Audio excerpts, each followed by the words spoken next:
اور اس کے ساتھ پھر خرافات یہ جو شامل ہو چکی ہیں، اس نے معاشرے کو پیس کے رکھ دیا۔ جو مزارات پہ ہو رہا ہے ہم ڈٹ کے اس کا انکار کرتے ہیں، اللہ کے علاوہ کسی کے سامنے سجدہ جائز نہیں ہے، بلکہ ہمارے امام احمد رضا خان فاضل بریلوی نے لکھا ہے، آپ فرماتے ہیں کہ سجدہ قبور بالاتفاق حرام ہے اور طواف قبور بالاتفاق حرام ہے، زیارت قبور بالاتفاق جائز ہے، بوسہ قبور مختلف فی ہے، احوط یہ ہے کہ نہ دیا جائے، یعنی بوسے سے بھی اگر گریز کر لیا جائے تو کسی کو کوئی اور شائبہ نہ ہو تو یہ بھی بہتر ہے۔ لیکن خیر بوسے کے بارے علماء قائل ہیں، اس پر دلائل بھی موجود ہیں، لیکن قبروں کے سامنے یوں ہی کھڑے ہو جانا اور کھڑے ہو کر کے یوں سر جھکانا یہ جائز نہیں ہے۔ حضرت مجدد کی تعلیم کیا تھی؟ یہی بات کہی تھی اکبر نے کہ سجدہ نہیں کرتے تو ساری جھکا دی، آپ نے فرمایا نہیں جھکاؤں گا۔ پھر اس نے آپ کو دربار میں بلوایا، سازش کی، دروازہ چھوٹا رکھا کہ حضرت مجدد الفسانی جب داخل ہوں گے تو سر جھکا کے تو گزریں گے، تو کہوں گا لو سر جھکا ہی لیا، لیکن جن کے سر کو اللہ بلند کرے کون جھکا سکتا ہے؟ حضرت مجدد جب دروازے پہ پہنچے تو سمجھ گئے کہ یہ میرے لیے ایک جال بنا گیا ہے کہ جھکوں گا تو گزروں گا، آپ نے پہلے اپنی ٹانگیں داخل کی۔ تو اقبال خراج پیش کرتا ہے، حاضر ہوا میں شیخ مجدد کی لحد پر، وہ خاک کے زیر فلک مطلع انوار، گردن نہ جھکی جس کی جہانگیر کے آگے، جس کے نفس گرم سے ہے گرمی احرار، وہ ہند میں سرمایہ ملت کا نگہبان، اللہ نے بر وقت کیا جس کو خبردار۔ اس لیے کسی کو اپنے سامنے جھکانا یا کوئی میرے لیے کھڑا ہو، حضور نے یہ بھی فرمایا کہ جو شخص یہ ارادہ رکھے کہ میرے لیے لوگ کھڑے ہوں اپنا ٹھکانہ جہنم میں تلاش کرے۔ آج خود اگر کوئی کھڑا ہو جائے تو یہ اس کی مرضی، اور حضرت سعد آئے، حضور نے فرمایا قوموا الی سیدکم، یہ تمہارا سردار آیا، اس کا اٹھ کے استقبال کرو۔ لیکن اگر کوئی خود چاہے کہ میرے لیے کھڑے ہوں تو اس کے لیے یہ وعید فرمائی۔ اس طرح اگر تمہارے کوئی ہاتھ چوم لیتا ہے لیکن ہاتھ چومنے کے بغیر یوں گردن جھکانا یہ درست نہیں ہے، لیکن ہاتھ چومنے کے لیے تو وہ صحابہ کے عمل سے ثابت ہے۔ لیکن اگر کوئی چاہے کہ میرے ہاتھ چومے جائیں اور اگر جو نہیں چومتا تو اس سے ناراض ہو جاتے ہیں۔ میں ایک دفعہ ایک صاحب کو ملنے گیا تو ہم ہر شخص کے ہاتھوں نہیں نہ چومتے، آخر جو ہے وہ کسی کے ہاتھ چومنے ہو تو پھر کچھ دیکھنا بھی تو ہوتا ہے، دل اسے دے دیں جو دل بر ہی نہ ہو، تو ہم تو کسی کے ہاتھ چومتے ہیں نا، ہم وہ ہاتھ چومتے ہیں، وہ پاؤں چومتے ہیں جو راہ حق کے مسافر ہوتے ہیں، ہم ان ہاتھوں کو بوسہ دیتے ہیں اور اگر ہماری آنکھوں کی پلکوں کے ساتھ لگ جائیں تو اعزاز سمجھتے ہیں۔ تو خیر میں نے مصافحہ کیا تو ناراض ہو گئے، انہوں نے پکڑ کے میرے ہاتھ چوم لیے، کہنے لگے لو کیا بگڑا ہے میرا؟ میں نے کہا کہ ٹھیک ہے تمہارا کچھ نہیں بگڑا لیکن میرا بھی کیا بگڑا اگر نہیں چومے تو یہ عجیب سی کہانی ہے، ناراض ہو جاتے ہیں۔ ایک بت خانے بنے ہوئے ہیں، لوگ آئے ہمیں خدا ملاؤ، تم نے اپنی پوجا شروع کروا دی۔ لوگ آئے کہ خدا کا نام جپا جائے اور تم صرف اپنی ہی خوشامد چاہتے ہو، ہر وقت تمہارا ہی ذکر ہو۔ میں کتنے آراس کو جانتا ہوں جہاں اللہ رسول کا ذکر نہیں ہوتا، پیر کا ہی ذکر ہوتا ہے، کرامتیں بیان ہوتی ہیں، اور پھر آج کل جھوٹی کرامتوں کا ایک کاروبار چلا ہوا ہے، عجیب رنگ ڈھنگ ہے، عجیب بات ہے، خوابیں گھڑی جا رہی ہیں، کرامتیں گھڑی جا رہی ہیں۔ میرے پاس بھی کئی لوگ آئے خوابیں لے کر، جی یہ ہم نے دیکھا ہے، میں نے کہا تم نے دیکھا ہوگا میں نے نہیں دیکھا ہے۔ لوگ بڑے مفاد پرست ہیں، بڑے بڑے رنگوں میں آتے ہیں۔ ایک بندہ میرے پاس ایک دفعہ آیا کہ جی میرے پاس 12 موئے مبارک ہے، میں 2 آپ کو دینا چاہتا ہوں۔ میں نے کہا تو لوٹ سیل لگائی ہوئی ہے، موئے مبارک کوئی تماشا ہے؟ جہاں سے مرضی کو بال اٹھا کے کہہ دیتا ہے یہ حضور کا موئے مبارک ہے، یہ کوئی تماشا ہے؟ اگر کوئی ہے اور کثرت سے دنیا پر موجود ہے وہ تو برکت والی بات ہے، لیکن آج ہر لئی میں رازدار دین شدے والی بات ہے، اور ہر شخص جو مرضی دعویٰ۔ ایک بندے نے ایک دن مجھے رات کو فون کیا، جناب کہاں ہیں؟ میں نے کہا گھر میں ہوں۔ کہنے لگا باہر نکل کے دیکھو۔ میں نے کہا کیا ہے؟ کہا جی آسمان کی طرف دیکھو۔ میں نے کہا ہوا کیا ہے؟ کہنے لگا چاند کے اندر حضور کی تصویر ہے۔ میں نے کہا تو پاگل ہے، لوگوں نے زندگیاں گزار دی اور زیارت نہ ہوئی، اور تو جو ہے لوٹ سے لگا دی ہوئی ہے کہ چاند کے اندر تصویر لگا دی۔ میں نے کہا کمال ہے، کوئی بات کرنے والی ہے تیری؟ ہمارے ہاں ذوف الاعتقادی اتنی پھیل گئی ہے کہ جو بات کرے لوگ پیچھے دوڑ پڑتے ہیں۔ کئی ایسے واقعات ہوئے ہیں، کوئی کہتا ہے میرے گھر میں حضور کے قدم لگے ہیں، کوئی کچھ بول رہا ہے، کوئی کچھ بول رہا ہے۔ یہ لوگ اللہ سے ڈرتے نہیں ہیں، خوف نہیں کرتے۔ جھوٹی خوابیں، جھوٹی کرامتیں اگر سچی ہیں تو میں ان کا انکار نہیں کرتا، لیکن اس وقت معاشرے کے اندر جو کچھ ہو رہا ہے میں اس کی نشاندہی کر رہا ہوں۔ اپنے بھی خفا مجھ سے ہیں، بیگانے بھی ناخوش، میں زہر حلاحل کو کبھی کہہ نہ سکا کند، بات وہی کہتا ہوں سمجھتا ہوں جسے حق، نئے ابلۂ مسجد ہوں نئے تہذیب کا فرزند۔ میں کہتا ہوں اگر جھوٹوں کے پیچھے چلو گے رسول اللہ ناراض ہو جائیں گے تم سے۔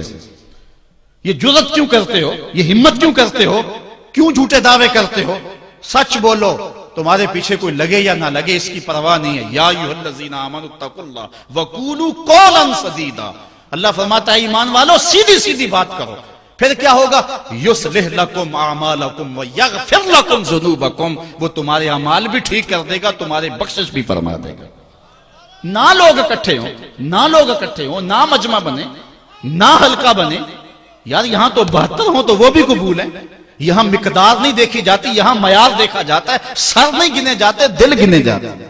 یہاں یہ دیکھتے ہیں، مت لوگوں کو جو ہے وہ کھلونے دے کے بہلاؤ اور لوگوں کی عقیدتوں کو لوٹو اور لوگوں کے ساتھ ظلم کرو، زیادتی کرو، اپنی آخرت بھی کالی کرو اور لوگوں کی آخرت بھی کالی کرو۔ آپ دیکھیں دائیں بائیں، اپنی نظر رکھیں، نگہباں بن کے جو اہل چمن کی آبرو لوٹے، چمن والو عقیدت چھوڑ دو ایسے نگہباں کی، کوئی حق کا مسافر تلاش کرو، چاہے اس کے کپڑے پھٹے ہوئے ہوں، کرامت اس کی نہ ہو ساری زندگی کے اندر، لیکن محمد عربی کی غلامی تو ہو نا۔ حضرت شاہ نقشبند بخاری سے کسی نے پوچھا حضور آپ کی کوئی کرامت؟ فرمانے لگے اس سے بڑی کرامت کیا ہو سکتی ہے؟ اتنے گناہوں کے باوجود زمین پہ چل رہا ہوں اور زمین مجھ کو دھنسا نہیں لیتی اپنے اندر۔ ہمارے بزرگوں کی تو کہانیاں یہ تھیں، اور آج تھوک کے حساب سے کرامتیں دی جا رہی ہیں۔ آج کے پیروں کی اتنی کرامتیں، غوث پاک کی بھی اتنی کرامتیں بیان نہیں ہوتی جن کی ان کی کرامتیں بیان ہو رہی ہیں، دڑا دڑ کرامتیں بیان کر رہے ہیں۔ ایک بندے کے یہاں بچہ پیدا ہوا اور اس نے یہ شور کر دیا کہ یہ رمضان کے دنوں میں دودھ نہیں پیتا، اس لیے کہ حضرت غوث پاک بھی نہیں پیتے تھے، وہ بھی پیدائشی غوث تھے اور یہ بھی پیدائشی غوث ہے، اور رمضان کے دنوں میں دودھ نہیں پیتا۔ اچھا کوئی 2-4 ماہ گزرے تو اس غوث کی ماں کو طلاق دے کے نئی عورت سے شادی کر لی۔ میں نے کہا کم از کم اتنا تو خیال رکھتے، جس نے غوث جنم دیا ہے اس کو تو عزت سے گھر سے رکھتے۔ تو یہ کیا تماشے ہیں؟ کیا لوگ بے وقوف ہیں؟ اب لوگ سمجھنے لگے ہیں، لوگ جو ہے وہ ان وجہ سے پھر دور دین سے ہوتے ہیں، نقصان یہ ہوتا ہے۔ لیکن میں آپ کو کہتا ہوں دنیا سے حق ناپید نہیں ہوا۔ اگر مداری گر موجود ہیں، ڈاکو لٹیرے اور چور موجود ہیں، تو حق کا ڈنڈورا دینے والے بھی اس دھرتی پہ بستے ہیں۔ ہمارا رویہ یہ ہے کہ ہم کسی ایک شخص سے بدزن ہو جاتے ہیں تو پورے طبقے سے بدزن ہو جاتے ہیں۔ کئی بندوں کو میں سنا جو میں دیکھا ہوا ہے پیروں کو، اور تو نے دیکھے ہوئے نہیں ہے، جن کو مل کر زندگی سے عشق ہو جائے وہ لوگ شاید آپ نے دیکھے نہ ہو، مگر ایسے لوگ بھی ہیں کہ جن کو دیکھ کر کے زندگی گزارنے کا ڈھب آ جاتا ہے، سلیقہ اور طریقہ آ جاتا ہے۔ ان لوگوں کی تلاش کرو۔ اگر ایک دکان سے کپڑا صحیح نہ ملے، سودا صحیح نہ ملے، تو آپ جو ہے کیا کھانا پینا چھوڑ دیتے ہیں؟ آپ کو پتا پورے شہر سے مٹھائی کہاں سے اچھی ملتی ہے، آپ کو پتا پورے شہر سے کپڑا کہاں سے اچھا ملتا ہے، آپ کو پتا پورے شہر میں جو ہے وہ فلاں چیز اچھی کہاں سے ملتی ہے۔ دین بھی ڈھونڈو کہاں سے خالص ملتا ہے اور کہاں سے نہ خالص ملتا ہے، اس کے لیے محنت کرنی پڑے گی۔ جھولی میں یوں نہیں ڈال دیا جائے گا، اس کے لیے تمہیں جانا پڑے گا، کوشش کرنی پڑے گی۔ ہاں ایک سے دھوکہ کھاؤ گے، 2 سے کھاؤ گے، 3 سے کھاؤ گے، لیکن جو تم دھوکہ کھاؤ گے تم تو رب کے نام پہ کھاؤ گے نا۔ حضرت عمر رضی اللہ تعالیٰ عنہ کی عادت تھی، جو غلام لمبی نمازیں پڑھتا اس کو آزاد کر دیتے۔ غلاموں کو سمجھ آ گئی، لمبی نمازیں پڑھنی شروع کر دی، آپ آزاد کر دیتے۔ کسی نے کہا عمر تم تو بھولے آدمی ہو، یہ نمازیں اللہ کے لیے نہیں پڑھتے، یہ آزادی کے لیے پڑھتے ہیں۔ تو حضرت عمر نے کہا یہ مجھے اللہ کے نام پہ دھوکہ دیتے ہیں، میں 100 بار کھانے کے لیے تیار ہوں۔ ایک جگہ سے دھوکہ کھایا، 2 سے کھایا، 3 سے کھایا، 4 سے کھایا۔ جب تمہاری نیت ٹھیک ہوگی منزل ضرور ملے گی، یہ ہو نہیں سکتا۔ خورش دے بدرہ جو کب کو حمام کہ یک روز افتد ہمائے بدام۔ سادی کہتے ہیں چارہ ڈالتا جا، دانہ ڈالتا جا، کبھی تتر آئے گا، کبھی مور آئے گا، کبھی کبوتر آئے گا، پھر ایک دن جس کو تو تلاش کرتا ہے وہ ہما بھی تو آ ہی جائے گا نا۔ اس لیے حق کے سفر کو نہ چھوڑنا، چلتے رہنا اور راہ حق کی منزل پر انشاءاللہ ایک دن ضرور گامزن ہوگے۔ ہم مدینے کی گلی میں پھر دوبارہ چلتے ہیں۔ حضرت عمر رضی اللہ تعالیٰ عنہ کا دربار لگا ہے۔ ایک شخص کو پکڑ کر لوگ لے آتے ہیں کہ اس شخص نے ہمارے باپ کو قتل کر دیا۔ حضرت عمر رضی اللہ تعالیٰ عنہ نے پوچھا کیا ماجرا ہے بھائی؟ اس نے کہا جی واقعی میں ان کے باپ کا قاتل ہوں، لیکن میں نے قصداً قتل نہیں کیا۔ ہوا یہ کہ میں ایک مسافر ہوں، جا رہا تھا، راستے کے اندر سبز چراگاہ تھی، میرا اونٹ بھوکا تھا، اس چراگاہ میں داخل ہو گیا۔ اس کے بوڑھے باپ نے پتھر اٹھایا اور میرے اونٹ کو مارا، اس کی آنکھ نکل گئی۔ مجھے بڑا غصہ آیا، میں نے وہی پتھر اٹھا کر اس کے باپ کو دے مارا، لیکن وہ ایسے ٹکانے پہ لگا کہ اس کا باپ فوراً فوت ہو گیا۔ میرا قصد اور ارادہ نہیں تھا، لیکن بہرحال میں اس بات کا اقراری ہوں کہ میں نے اس کے باپ کو قتل کر دیا ہے۔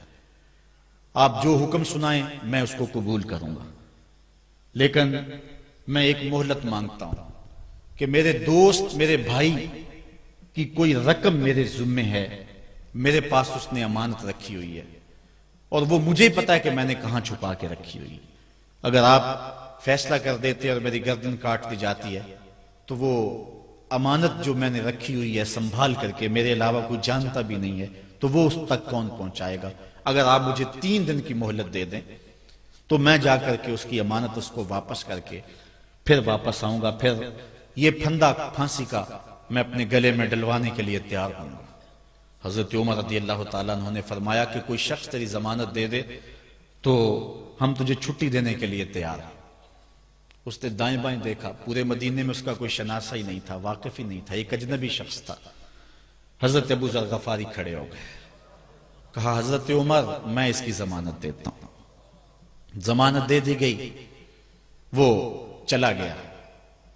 تیسرے دن وعدے کا جو وقت تھا لوگ جمع ہو گئے، دربار لگ گئے، ابھی تک آنے والا نہیں آیا۔ لوگوں نے کہا ابو ذر تو نے غلطی کی ہے، ایک اجنبی کی ضمانت دی اور ابھی تک وہ نہیں آیا۔ اور میاں صاحب فرماتے ہیں ایک بار جو پھائیں اڑ جاندے ہو پھر کدی نہ پھنس دینے۔ ظاہر ہے وہ چلا گیا، واپس تو نہیں پلٹ کے آئے گا، اسے پتا ہے کہ آگے سیدھی سیدھی میری موت ہے، تو تم نے یہ کیا غلطی کی؟ خیر آپ نے فرمایا کہ اگر وہ نہ آیا تو یہ پھانسی کا پھندا میرے گلے میں ڈال لینا، لیکن بہرحال میں نے اس کی ضمانت دی۔ کچھ عرصہ بیتا کہ دور سے گرد و غبار اڑتا ہوا دکھائی دیا۔ جب صورت واضح ہوئی تو وہی شخص تھا۔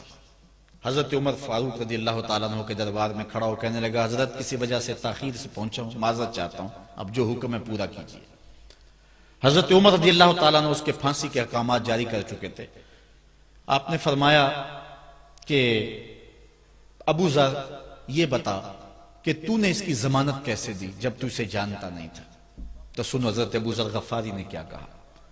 کہا ایک اجنبی میرے محمد کے مدینے میں پناہ مانگ رہا تھا اور اس نے چاروں سمت دیکھا اور کوئی شخص نہیں تھا جو اس کو امان دیتا اور اس کی ضمانت دیتا، تو میں نے اس لیے ضمانت دے دی کہ نہ بھی آیا تو اپنی جان چلی جائے گی، کل کو یہ تو نہیں کہے گا کہ محمد کے مدینے میں کسی نے ضمانت مانگی تھی، پورے شہر میں کوئی ضمانت دینے والا نہیں تھا۔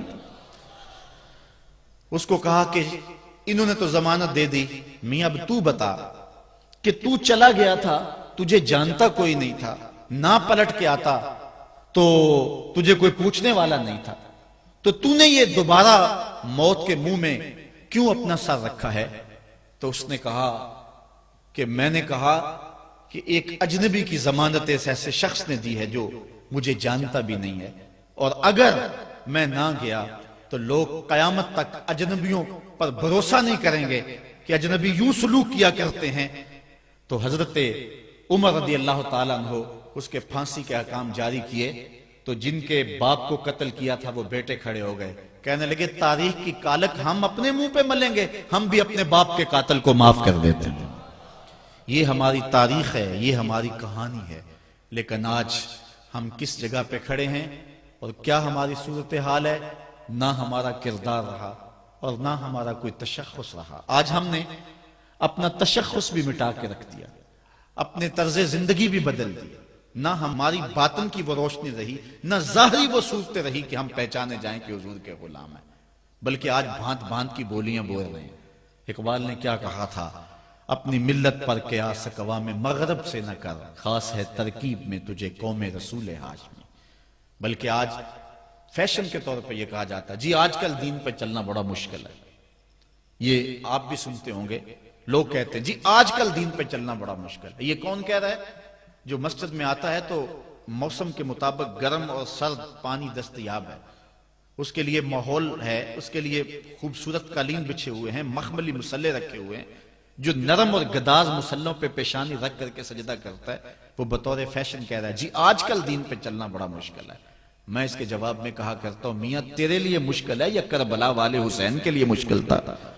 انہوں نے تو نہیں کہا کہ دین پہ چلنا مشکل ہے، تیرے لیے مشکل ہے دین پہ چلنا یا حضرت بلال حبشی کے لیے مشکل تھا، جنہوں نے تپتی ہوئی ریت پہ سجدے کیے، گلے میں رسا ڈال کر کے گھسیٹا گیا اور انہیں پاؤں میں زنجیریں ڈال کر کے مکے میں کھینچا گیا، ہاتھوں اور پاؤں میں میخیں ٹھونک دی گئی، چکی پسرائی گئی، لیکن بلال ہیں کہ آگے مسکرا رہے ہیں. کسی نے گزرتے ہوئے کہا بلال عجیب تماشا ہے، عجیب کہانی ہے کہ وہ تمہیں مار رہے ہیں اور تم آگے سے مسکرا رہے ہو. تو سنو حضرت بلال نے کیا جواب دیا. حضرت بلال فرمانے لگے میاں تم جاؤ نا بازار میں مٹی کا برتن بھی خریدنے، تو اس کو بھی ٹھونک بجا کے دیکھتے ہو کہیں کچا تو نہیں ہے، اس کی آواز تو خراب نہیں ہے. کہا تم تو مٹی کا پیالہ بھی خریدو تو ٹھونک بجا کے دیکھتے ہو کہیں کچا تو نہیں ہے. میرا مالک مجھے خرید رہا ہے، دیکھ رہا ہے بلال کہیں کچا تو نہیں ہے.